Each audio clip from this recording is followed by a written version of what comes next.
El estudio llevado a cabo por Patricia Fernández Rotaeche, Joana Joreguizar, Albónica Mayor y Naya Idoyaga Mondragón se llama Análisis de la relación entre sexismo y feminismo en alumnado vinculado a la educación. El estudio nace de ese interés precisamente. Consideramos que el profesorado se constata como un agente activo en el aula y transmite ideas, creencias y actitudes. Y estamos de acuerdo con Rebollo et al. Que estas ideas que se pueden transmitir pudieran ser sexistas. Por tanto, nos interesa analizar el sexismo en este actual alumnado vinculado a la educación y que en un futuro será docente en nuestras aulas. Y también estamos de acuerdo con Fuenteguerra, Luque y Freixas, que ellos consideran que para que la educación sea igualitaria o se practique la coeducación, el profesorado debe de pasar por una reflexión no solo docente, sino también una reflexión feminista. El marco teórico hemos seleccionado algunos autores para definir el sexismo y otros autores para definir el feminismo. El sexismo, por ejemplo, podemos referenciar a Vidal, donde nos dice que el sexismo es un conjunto de creencias desde donde se conforma toda una ideología de género y desde la cual pues, la familia, las relaciones humanas son constituidas desde una cultura social, donde no sabemos cuándo en algún momento las mujeres se sometieron al hombre. También debemos de traer a colación Allport, un autor ya un estudio algo antiguo, donde nos habla del sexismo hostil. El sexismo hostil es un prejuicio hacia las mujeres, entendiendo pues por el mero hecho de ser mujeres que se tenía hacia ellas una actitud hostil, aversiva. Es un sexismo, el sexismo hostil es un sexismo fácil de detectar. Por tanto, más adelante, Glick y Fiske concluyeron que había otro tipo de sexismo, el sexismo benevolente. Y en la teoría que ellos sugirieron, ella es sexismo ambivalente. Efectivamente, confluyen dos componentes importantes: sexismo hostil, como se puede ver en la diapositiva, y sexismo benevolente. El sexismo hostil es una actitud hostil hacia las mujeres y el sexismo benevolente también es sexismo, pero desde un tono afectivo y siempre reforzando aquellos roles tradicionales de las mujeres donde ella queda algo más débil y el hombre permanece en un papel fuerte y protector. Cada componente también se subdivide en tres componentes que son paternalismo dominador, diferencia de género competitivo y sexualidad hostil dentro del componente del sexismo hostil. Paternalismo dominador se refiere a cuando se presenta el hombre como dominante y la mujer sumisa a él de alguna manera.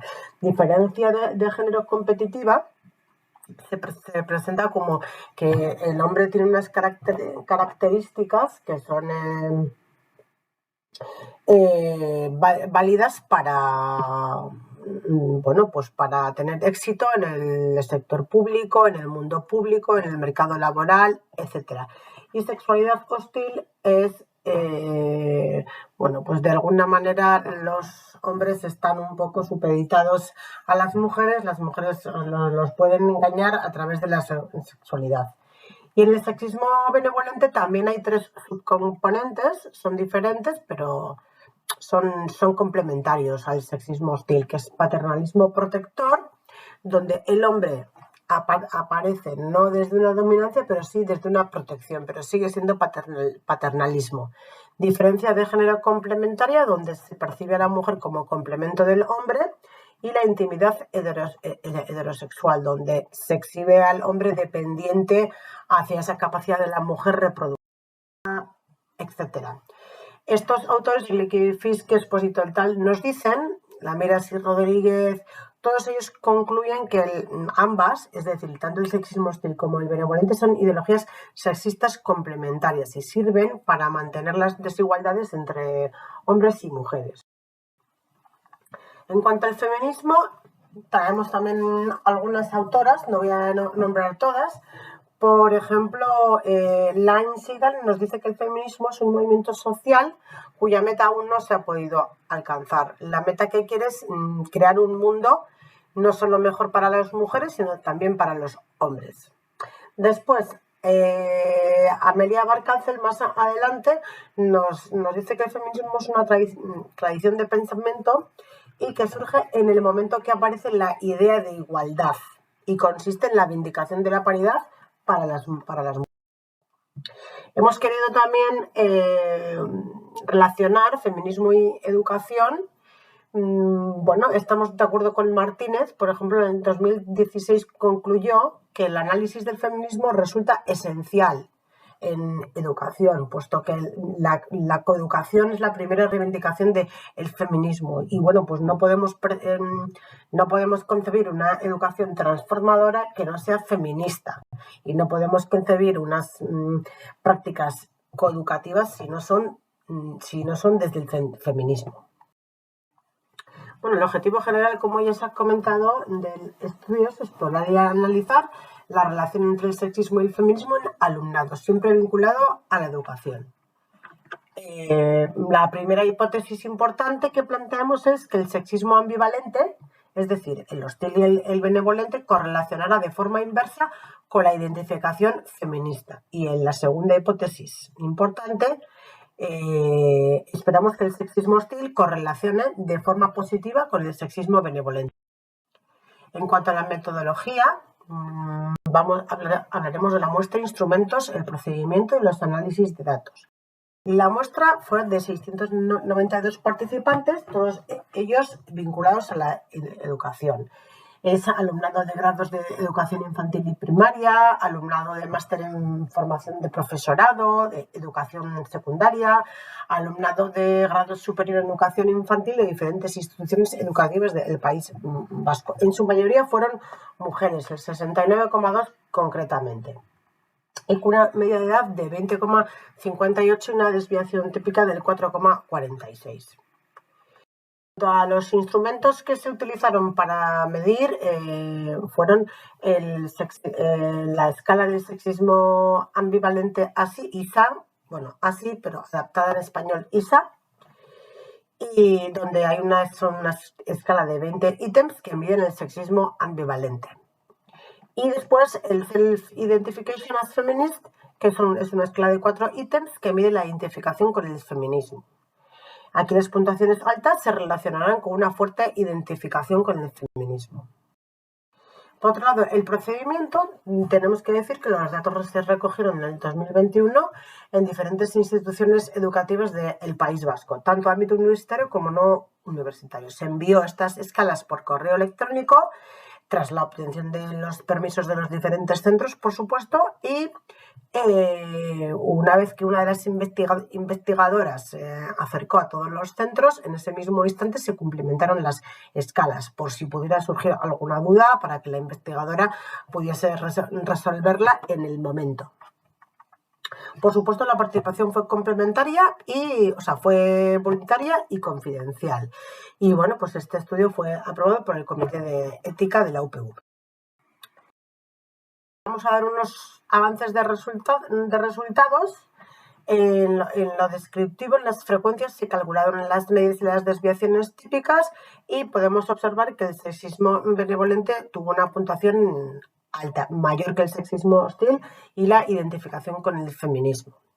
Observamos que el sexismo benevolente, la puntuación fue 18,88 y la identificación feminista 17,06.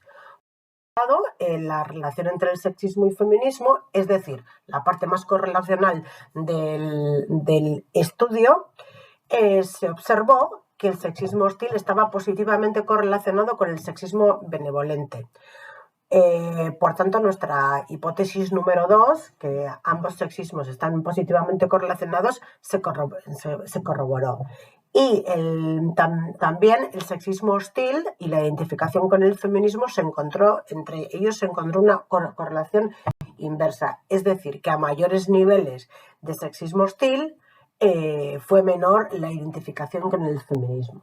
Y finalmente, el sexismo benevolente también se correlaciona de forma inversa con la identificación con el feminismo, pero no tan significativamente como el sexismo hostil. Debemos decir entonces que la hipótesis número 1, en la que se decía que tanto el sexismo hostil como el benevolente tendría una correlación inversa con la identificación con el feminismo, sí se ha corroborado, sí se ha confirmado. Como conclusión final, podemos decir que la primera hipótesis se ha visto confirmada, como ya se ha dicho, y estamos de acuerdo, coincide con los autores que hemos estado viendo, con Sánchez y Barea, Gómez et al, donde aseveran que el alumnado de grados de educación primaria, pues la identificación con el feminismo es escasa, y nos dicen que puede ser, Bolaños y Jiménez hacen alguna interpretación, nos dicen que puede ser por el mantenimiento de las actitudes sexistas. Y finalmente concluimos que es indispensable la aplicación de una teoría feminista en el ámbito educativo para que las prácticas coeducativas sean realmente transformadoras y se puedan neutralizar el sexismo.